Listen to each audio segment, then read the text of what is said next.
Ya, Assalamualaikum warahmatullahi wabarakatuh. Pada video ini saya ingin memberikan feedback mengenai tugas 2 yang sudah dipresentasikan oleh kelompok 2. Overall, itu semuanya sudah benar, hanya beberapa detail perlu diperbaiki. Nah, contohnya seperti ini. Nomor 1 ya. Kita akan menunjukkan bahwa jika A membagi B dan C membagi D, maka AC itu membagi BD. Nah, berdasarkan definisi, A membagi B itu bisa kita tulis sebagai B sama dengan KA, dengan K adalah bilangan bulat. Sementara C membagi D itu bisa kita tulis sebagai D sama dengan MC, dengan M itu adalah bilangan bulat. Hal yang pertama kita perhatikan, dari sini ke sini itu tidak ada penghubungnya. Jadi ujuk-ujuk langsung BD. Nah, BD ini diperoleh dari mana? Itu harus jelas. Makanya beri pengantar di sini. Kenapa sih kita harus BD sama dengan KA kali MC? Apakah dari sini? Kan tentunya tidak. Kita bergerak dari yang kita ketahui menuju yang akan kita buktikan. Nah, oleh karena itu, berikan pengantar di sini. Kalian bisa memberikan pengantar kalau kalikan kedua ruas, sehingga diperoleh seperti ini. Nah, jadi setiap kita membuktikan, kita harus mengkomunikasikannya. Harapannya apa? Harapannya agar teman kalian atau orang lain yang membaca hasil pekerjaan kalian itu paham dari mana asalnya tiba-tiba BD. Nah, BD ini bukan diperoleh dari sini, tapi dari perkalian kedua ruas ini. Jadi, B kali D, KA kali MC. Nah, ini sudah benar ya. Ini sudah benar. Nah, sebenarnya saya tidak menyarankan kalian untuk membuktikan dengan contoh ini.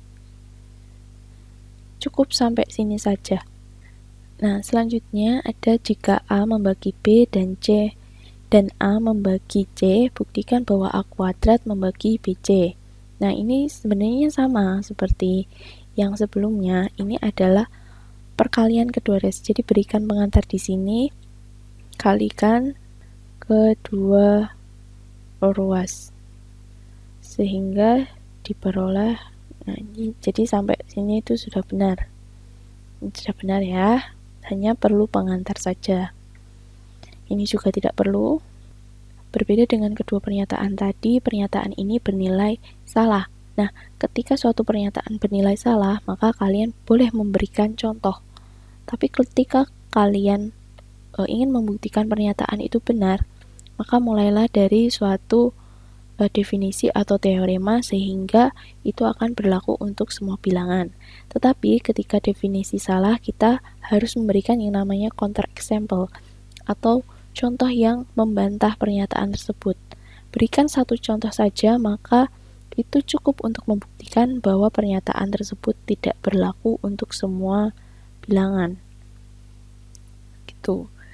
Nah, jadi C, kalian bisa memberikan contoh seperti ini. Ini sudah benar sekali.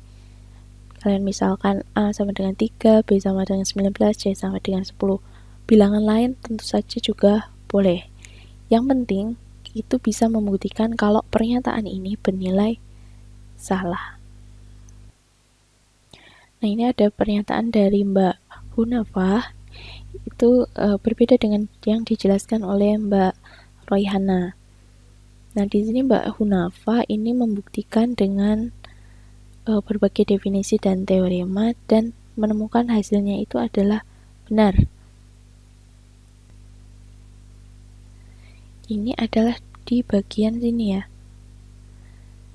Ini bagian yang salah karena B dikurangi C sama dengan K dikurangi M kali A. Nah, ini belum tentu ya. Belum tentu ini. Makanya di sini juga Mas Gading sudah memberikan contoh bahwa pernyataan tersebut salah. Nah, jadi suatu pernyataan salah, kalian cukup membuktikan dengan counter example. Memberikan satu counter example itu sudah cukup membuktikan bahwa pernyataan tersebut salah. Nah, ini ada metode pengerjaan lain yang dilakukan oleh Mas Gading ya.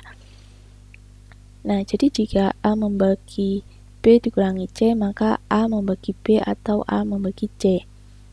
Nah, ini pertama-tama Mas Gading membuktikan dengan kontradiksi. Ini sudah bagus sekali. Cara ini juga bisa dilakukan. Jadi dalam membuktikan kesalahan memang kita diperbolehkan menggunakan definisi, tapi memang akan lebih mudah kalau kita menggunakan counter example seperti itu. Nah, untuk apa yang dimaksud dengan kontradiksi atau negasi? Jadi mungkin kalian sudah belajar di LMH bahwa kontradiksi atau negasi itu adalah lawan dari pernyataan tersebut. Kalau kita membuktikannya berlawanan dengan pernyataan tersebut, tapi pada hasilnya kita memperoleh hasil yang berbeda, maka itu yang disebut sebagai kontradiksi. Nah, ini sudah jelas ya, sudah ditanggapi beberapa dan jawabannya sudah benar. Nah, ini ada pertanyaan menarik dari Mbak Sasi Kirana. Kalau dilihat dari sifat keterbagian yang ketiga, yaitu jika A membagi B dan A membagi C, maka A membagi B min C. Sudah dilihat jika terbukti salah, karena kata dan dengan atau sudah berbeda, yang mana biasanya jika ada keduanya tidak bisa salah satu, maaf. Jika salah bisa dikoreksi. Oke. Nah, jadi pernyataan jika maka itu adalah suatu pernyataan yang nggak bisa ditukar. Jadi ibaratnya seperti ini. Jika maka itu bergerak dari satu pernyataan ke pernyataan lain. Berbeda kalau suatu pernyataannya seperti ini. Nah, kalau ada pernyataan seperti ini, kita diminta untuk membuktikan, maka kita perlu membuktikan dua hal. Yang pertama, kita harus membuktikan bahwa jika A, maka B. Dan jika B, maka A. Karena A jika maka B itu berlaku timbal balik.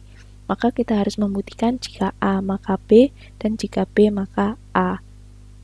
Berbeda kalau pernyataannya hanya jika A membagi B dan A membagi C, maka A membagi B min C. Nah, ini berarti berlaku searah. Jadi jika A membagi B, maka A membagi BC, seperti itu. Jadi berlaku searah ke kanan saja, tidak berlaku kebalikannya. Jadi ketika memang ada teorema yang kemarin kan, bahwa jika A membagi B dan A membagi C, maka A membagi B min C. Nah, ini saya balik pertanyaan yang kemarin. Jika A membagi B min C, apakah A membagi B atau A membagi C? Nah, jadi suatu pernyataan itu tidak berlaku timbal balik. Kita perlu membuktikannya. Selanjutnya nomor 3A.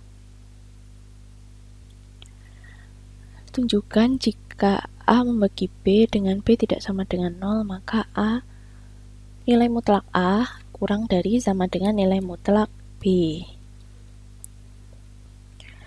Nah, Mbak Royhana itu membuktikan seperti ini ya. Jadi jika A membagi B, maka bisa berlaku B sama dengan KA.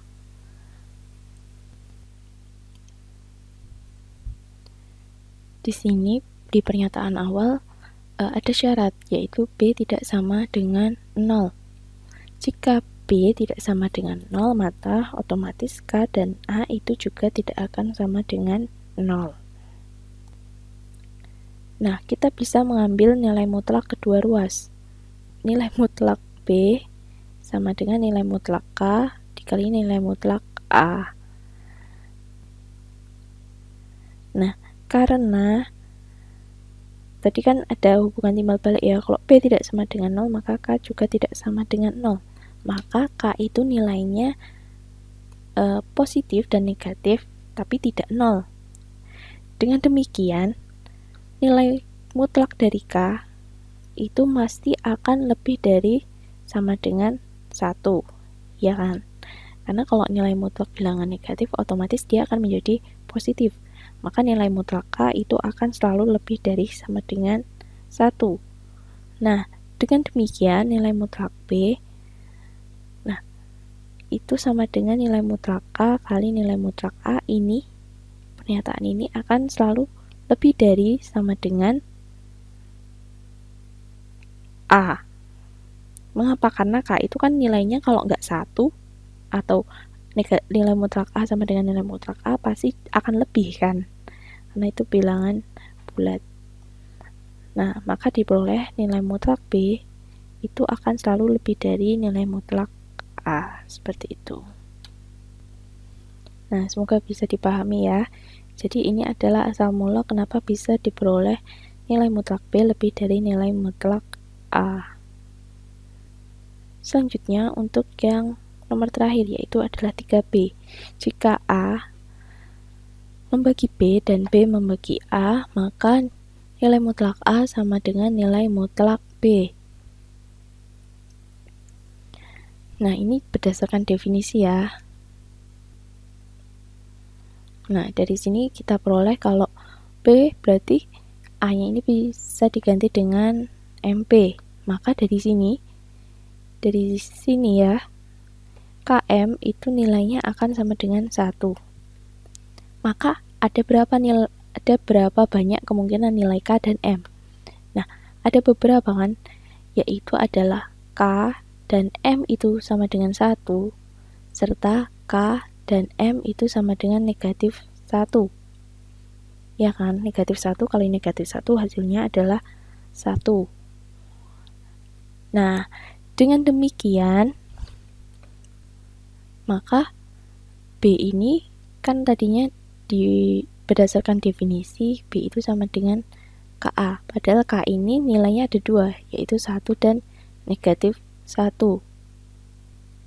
Nah, dengan demikian kita bisa menyimpulkan bahwa jika A, atau kita bisa mengambil nilai mutlak kedua ruas, itu jika nilai mutlak A itu sama dengan nilai mutlak B, berdasarkan hal ini. Karena ini kan berlaku kebalikan ya. Jadi, jika B itu sama dengan KA, A itu sama dengan MB. Padahal M itu nilainya juga 1 dan negatif 1. Maka bagaimana supaya A itu sama dengan B, maka kita bisa memutlakan kedua ruas. Sehingga nilai mutlak A itu sama dengan nilai mutlak B. Semoga bisa dipahami ya mengapa nilai mutlak A sama dengan nilai mutlak B. Nah, dengan demikian pernyataan ini akan bernilai benar. Nah, mungkin sekian video feedback mengenai tugas 2 ini dari saya. Semoga bisa dipahami. Jika ada pertanyaan, silahkan bisa dituliskan di kolom komentar atau bisa japri saya secara langsung. Ya, terima kasih atas perhatiannya. Wassalamualaikum warahmatullahi wabarakatuh.